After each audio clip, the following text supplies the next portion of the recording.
ఈ రోజే డౌన్లోడ్ చేయండి. మీ ఫేవరెట్ షోస్ చూడండి. పెళ్లికి బయట వాళ్ళని ఎవరిని పిలవట్లేదని బాధగా ఉందా? ఈ పెళ్లి జరగదు నాన్న. ఏరా, ఎందుకు జరగదు? నాకు ఆల్రెడీ పెళ్ళి అయిపోయింది కాబట్టి.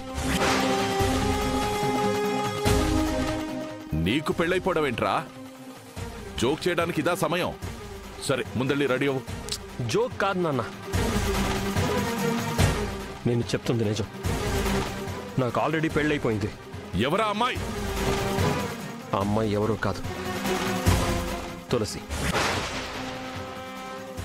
అమ్మవారి గుళ్ళో తులసి మెళ్ళలో తాళి కట్టాను. నాకు తెలుసురా, అందుకే నీకు హడావుడి పెళ్లి చేస్తున్నాను. నువ్వు తులసి మెళ్ళలో తాళి కట్టడం ఏంట్రా? అసలు ఏం మాట్లాడుతున్నావు నువ్వు? నిజం నాన్న, ఆ రాత్రి అమ్మవారి తాళి దొంగతనం చేసింది నేనే. ఆ తాళి తీసుకెళ్లి తులసి మెళ్ళలో కట్టింది కూడా నేనే. ఒరేయ్, నీకీ పెళ్లి చేసుకోవడం ఇష్టం లేదంటే చెప్పు, అంతేగాని పెళ్ళయిందని గుళ్ళో తాళి కట్టానని లేనిపోయిన మాటలు చెప్పకు. అవేవి బయటికి రాకుండా ఈ పెళ్లి చేసేద్దామంటే వీడేంటి ఇలా బయటపడ్డాడు? నా మాట నమ్మండి ప్లీజ్. ఒరై సిద్ధు, తప్పురా. ఒక అమ్మాయిని పెళ్లి చేసుకోబోతూ ఇలా మరో అమ్మాయికి తాళి కట్టానని అబద్ధం చెప్పడం చాలా పెద్ద తప్పురా. అబద్ధం కాదు నాన్న, నేను తులసికి తాళి కట్టింది నిజం. రేయ్, అది నిజమైతే ఆ తులసి మెళ్ళలో తాళుండాలి కదరా. ఒకవేళ నువ్వు తాళి కట్టింది నిజమే అయితే ఆ తులసి నీ వెంటే వచ్చి నీతోనే ఉండాలి కదా. ఒరై సిద్ధు, జోక్ చేసావు కదా, మేమెలా కంగారు పడతామో చూద్దామని ఇదంతా చెప్తున్నావు కదా. అంతేలేరా బసవా, లేదంటే ఇప్పుడు పెళ్లికి ముందు ఎందుకు ఇలా చేస్తాడు? మీరు నమ్మినా నమ్మకపోయినా నేను తులసి మెళ్ళలో తాళి కట్టింది నిజం.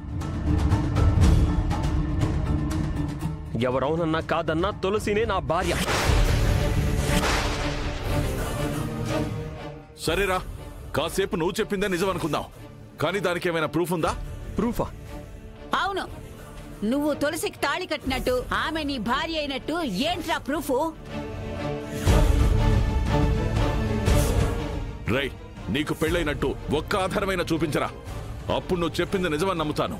సరే నాన్న, ఆధారమే కదా, ఇప్పుడే చూపిస్తాను.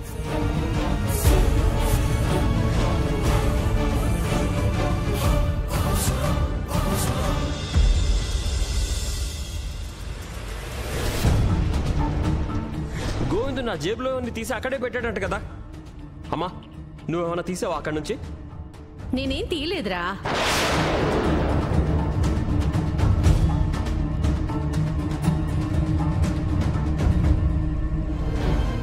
ఏమైందిరా, ఆగిపోయావు?